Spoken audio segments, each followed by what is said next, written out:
bienvenidos. Hoy, si nos acompañan en el aula 8, les mostraremos una de las investigaciones que desarrolla el Grupo de Ingeniería Biomédica. Han conseguido detectar las señales del cerebro que indican que un paciente tiene Alzheimer, algo que hasta ahora solo se sabía a través de los síntomas o finalmente realizando una autopsia. También charlaremos con dos activistas mexicanas que estuvieron en la Universidad de Valladolid para denunciar los abusos contra los indígenas y contra las mujeres que se sufren en su país. En oferta educativa hoy conocemos el Máster en Química Experimental y Laboratorio, un curso muy práctico que persigue que los alumnos se inicien en la química aplicada al mundo de la industria y también de la investigación. Comenzamos, como siempre, repasando las últimas noticias de la Universidad de Valladolid. Ayer, lunes 6 de junio, en el Salón de Grados de la Facultad de Derecho, 20 catedráticos, 8 profesores titulares y 4 PAS tomaron posesión de sus cargos. Del total de los catedráticos, uno tan solo procede del campus de Segovia, mientras que el resto ocupará su cargo en Valladolid. En cuanto a los profesores titulares, de los 8, uno es de Palencia, otro procede de Segovia y 2 más de Soria. Además, esta mañana el rector de la Universidad de Valladolid, Marcos Sacristán Represa, ha firmado un convenio con Jorge Urrutia Gómez, el heredero de Leopoldo de Luis Urrutia, que dona el archivo literario del poeta a la Fundación Jorge Guillén. Y esta tarde, en el Club de Opinión Santiago Alba del Hotel Felipe IV, se ha celebrado la conferencia El buen gobierno de la universidad, impartida por el rector de la universidad, Marcos Sacristán Represa. Pues hombre, dentro del proceso de cambio, de modernización de la universidad, uno de los puntos centrales es precisamente el de la reforma del gobierno, lo que hoy se llama la gobernanza, con una terminología que no acaba de convencerme mucho de la universidad. Es cierto que en un momento en el que la universidad va, si no a cambiar de función, sí a aumentar sus funciones tradicionales con una muy importante y de gran proyección social, como es la de la innovación y transferencia de tecnología, de modo que realmente se convierta en un motor de cambio económico y social.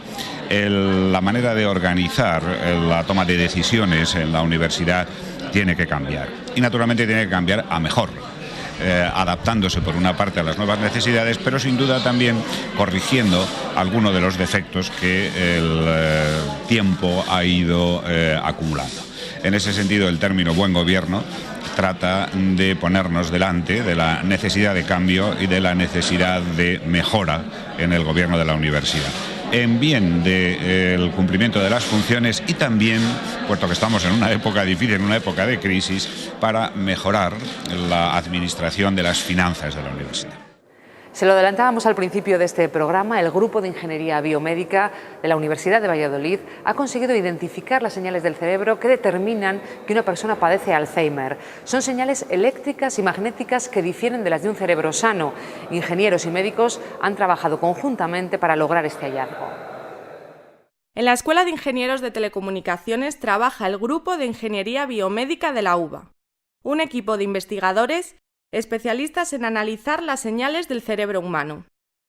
Con este instrumental aparentemente sencillo, miden la actividad cerebral que aparece registrada a través de ondas en la pantalla del ordenador. El grupo liderado por Roberto Hornero analiza estas señales para identificar aquellas que diferencian el funcionamiento de un cerebro sano con el de un paciente que sufre Alzheimer. Un trabajo que comenzó hace ya 6 años. Nuestra hipótesis en esta investigación era la siguiente. Si la enfermedad de Alzheimer se caracteriza por la aparición de placas y nódulos, de alguna manera tiene que modificar esa actividad eléctrica o magnética que produce el cerebro. Y la idea es pues, comparar electroencefalogramas y magnetoencefalogramas de sujetos de control frente a pacientes con la enfermedad de Alzheimer.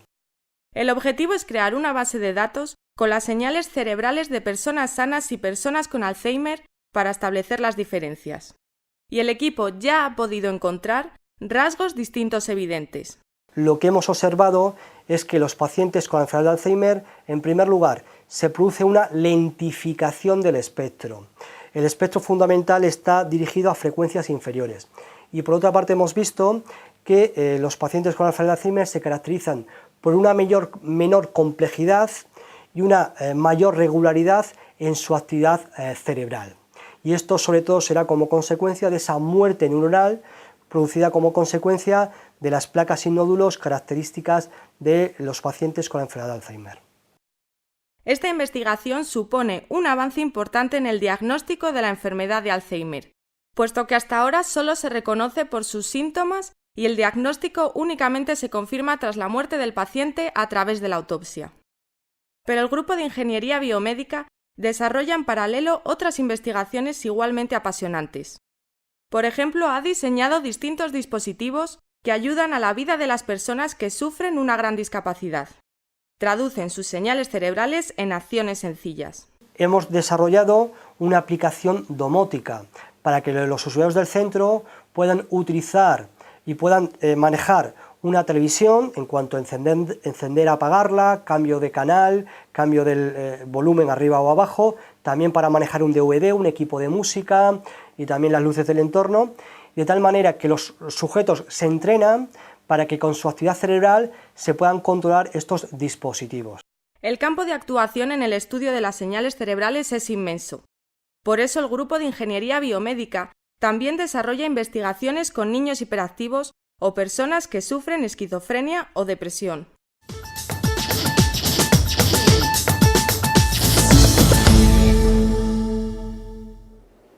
Nora y Gabriela son dos mexicanas luchadoras por los derechos de los indígenas y de las mujeres. Han estado en la Universidad de Valladolid invitadas por el Observatorio de los Derechos Humanos para explicar su experiencia y también para denunciar la pasividad del gobierno mexicano con respecto a estos abusos.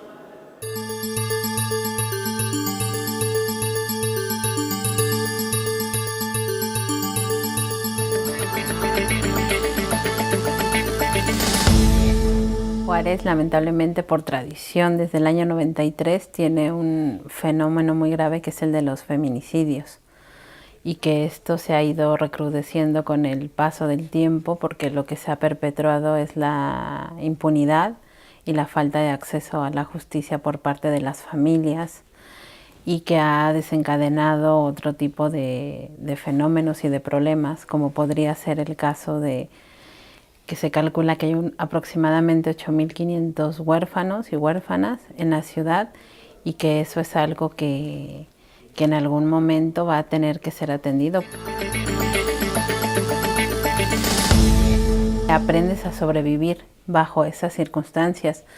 Lamentablemente hay una naturalización también de la violencia, pero como una estrategia de sobrevivir, ¿no? Bajo ese contexto, porque uno puede ser sensible, puedes indignarte, hay impotencia, hay dolor, hay rabia, pero va siendo como la suma como de tanto dolor, de tanta impunidad, que las personas hemos aprendido a desarrollar también como mecanismos de defensa, no de olvido.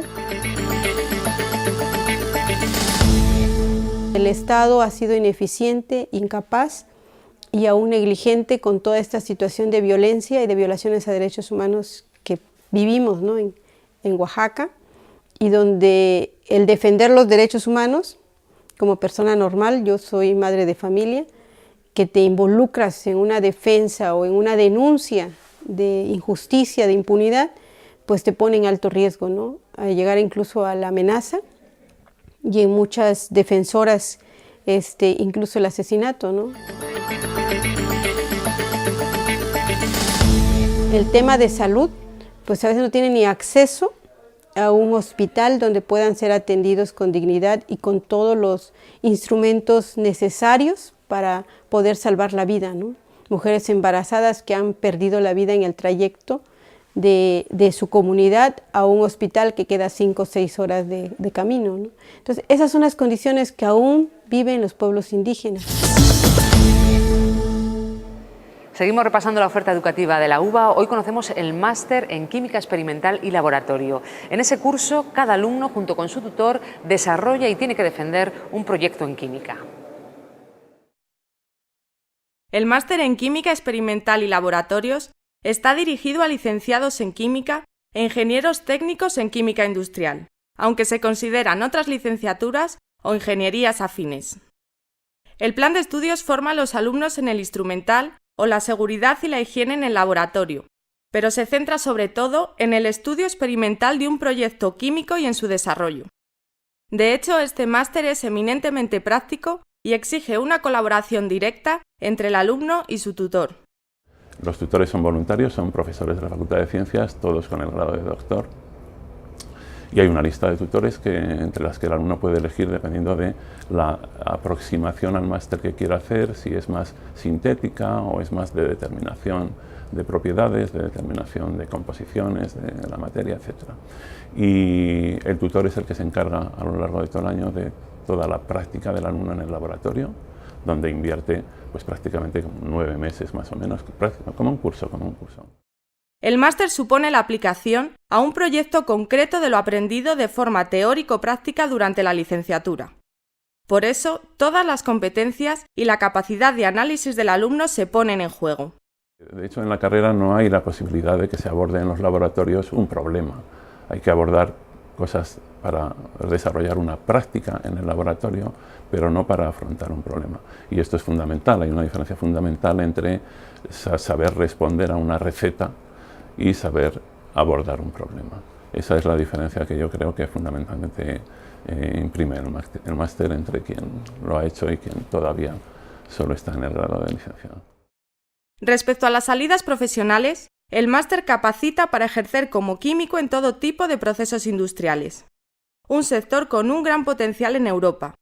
De hecho, la química representa el 15% del sector económico y la demanda de estos profesionales va a más.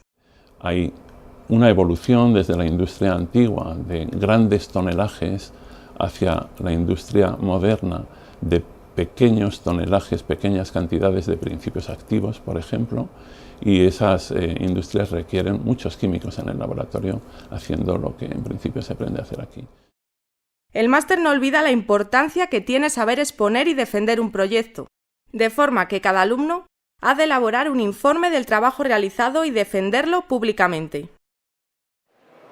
Sacamos los micrófonos a la calle para preguntar a los alumnos de la Universidad de Valladolid acerca de sus calificaciones. ¿Consideran que son justas o piensan que los profesores siempre se quedan cortos a la hora de ponerles la nota? Vamos a verlo.